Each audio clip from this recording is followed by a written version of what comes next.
Hey everyone, welcome back to my channel. मेरे पास quant की स्ट्रेटजी के लिए काफ़ी रिक्वेस्ट आ रही थी, तो इस वीडियो में मैं क्वांट की स्ट्रेटजी के ऊपर बात करने वाली हूँ। मुझे भी क्वांट से बहुत डर लगता था, मैं वीक भी थी, मुझे डर बहुत लगता था। पर एज़ यू नो कि बैंक एग्ज़ाम्स के लिए क्वांट कितना इम्पोर्टेंट है, तो हमें उस डर से तो बाहर आना ही पड़ेगा। जब तक हम अपने कंफर्ट जोन से बाहर नहीं आएंगे तो हम कुछ कर नहीं पाएंगे। तो सबसे पहले अपने कंफर्ट जोन से बाहर निकले और क्वांट से डरे नहीं। उसको जितना ज़्यादा आप करोगे आपको समझ आता जाएगा, फिर कंसेप्ट्स बिल्ड होते जाएंगे। So let's begin the video. तो इस वीडियो में हम प्री और मेंस एग्ज़ाम को साथ लेकर चलेंगे। ऐसा नहीं है कि हम सिर्फ प्री की बात कर रहे हैं, हम मेन एग्ज़ाम की भी बात करेंगे। तो सबसे इम्पॉर्टेंट चीज़ जो आपको करनी ही है डेली, ये बहुत कंपलसरी है। जैसे हम खाना खाते हैं, इतना कंपलसरी हमें डेली करना ही है।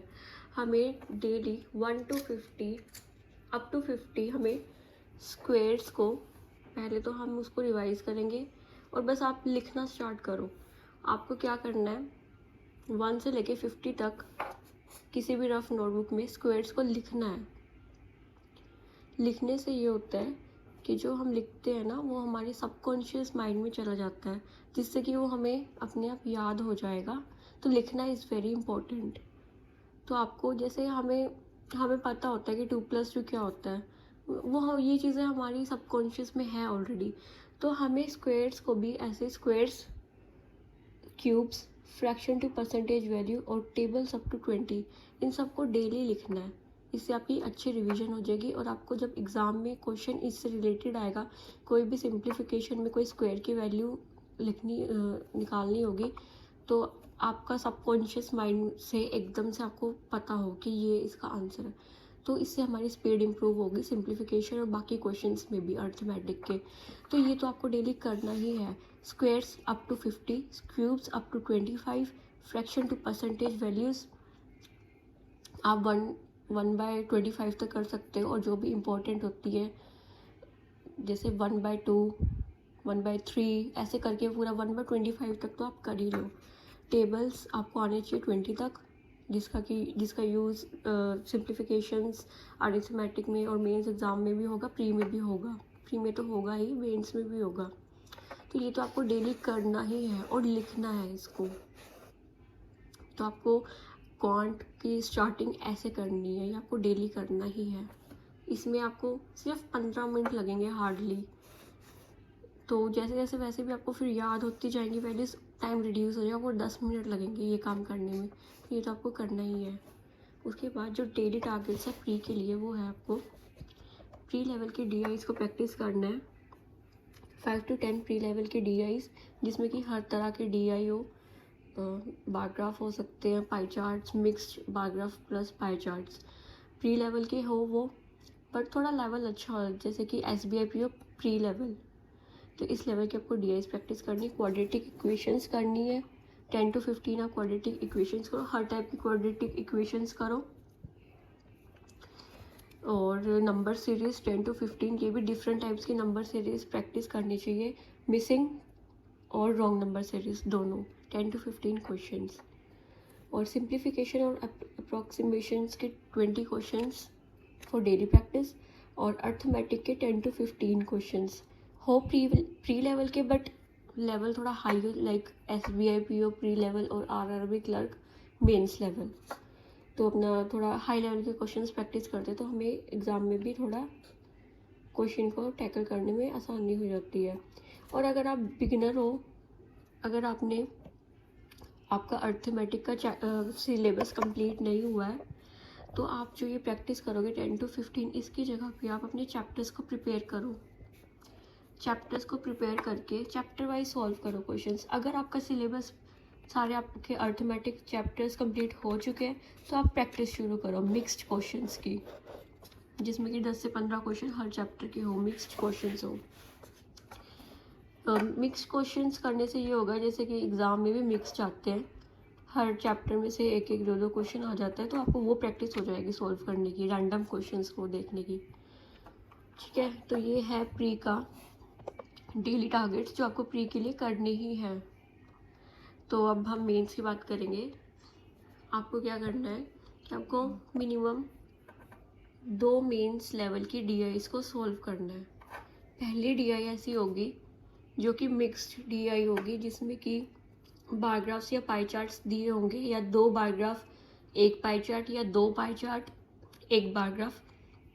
जो इस टाइप की डीआईज होती है ये होती है परसेंटेज और रेशियो बेस्ड। ऐसी डीआई मेंस के क्वेश्चंस में आती ही है। एक डीआई आपको ऐसे ज़रूर मिलेगी, और ये ऐसी डीआई होती है जो डूएबल होती है, और इन डीआई को कभी भी मेंस एग्ज़ाम में हम नहीं छोड़ सकते।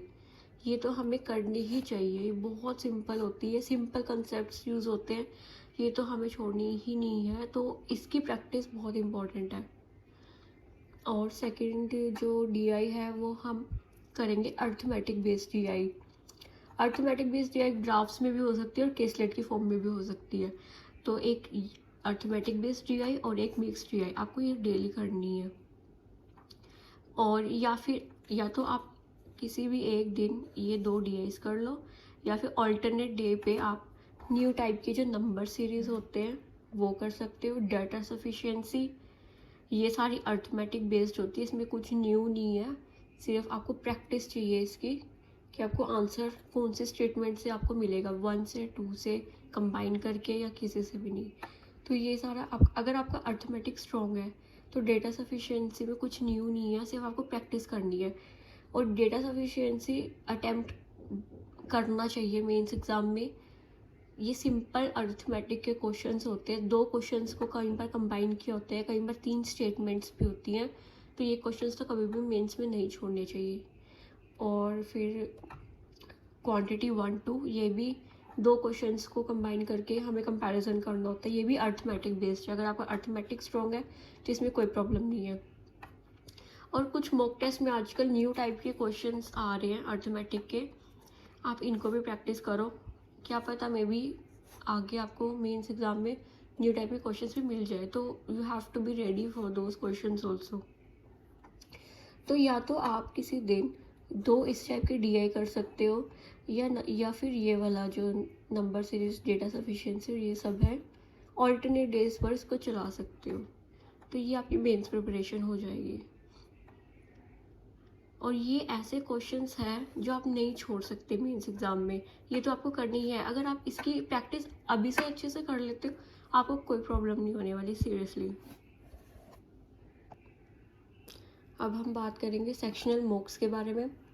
आपको क्वांट के लिए सेक्शनल मॉक्स मेंस के ज़रूर देने चाहिए, इससे आपको पता चलेगा कि आपको एक्चुअल एग्ज़ाम में आप अपनी स्ट्रैटेजी कैसे बनाओगे। तो ये सेक्शनल मॉक्स आर मस्ट। मैं एक डिफरेंट वीडियो बनाऊंगी जिसमें मैं बताऊंगी कि आपको मेंस का क्वांट का मॉक अटेम्प्ट कैसे करना है। तो अब मैं सोर्सेज बता देती हूँ क्वांट के लिए। तो आप कोई भी अरिथमेटिक की बुक को रेफ़र कर सकते हो, जैसे कि RS अग्रवाल, अरिहंत, कोई भी बुक हो जिसमें अरिथमेटिक के चैप्टर्स के क्वेश्चंस मिले, आप उससे रेफ़र कर सकते हो। आप ऑनलाइन गाइड लेके PDF से प्रैक्टिस कर सकते हो, जिसमें कि हर लेवल का क्वेश्चन मिलता है। और कोई भी अगर आपको कहीं से भी फ्री PDF मिलती है टेलीग्राम से, आप वहाँ से कर सकते हो।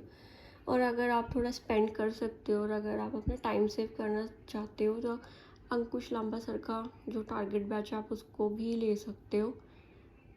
उसमें PDFs मिलती हैं और क्वेश्चंस अच्छे लेवल के मिल जाते हैं, pre and mains level both. So अगर आपको ये स्ट्रेटजी अच्छी लगी है प्लीज़ मुझे कमेंट में बताना, अपना फीडबैक ज़रूर देना, और आप अपने अकॉर्डिंग भी चेंज कर सकते हो। ये नहीं है कि आपको इसी पे स्टिक करना है, तो आप चेंजेस कर सकते हो। अगर आपको यही अच्छा लगता है तो आप इसको फॉलो कर सकते हो डेफिनेटली। और फ्री PDF से भी आप प्रैक्टिस कर सकते हो, अगर आप करना चाहो तो टारगेट बैच से भी प्रैक्टिस कर सकते हो। So thank you so much.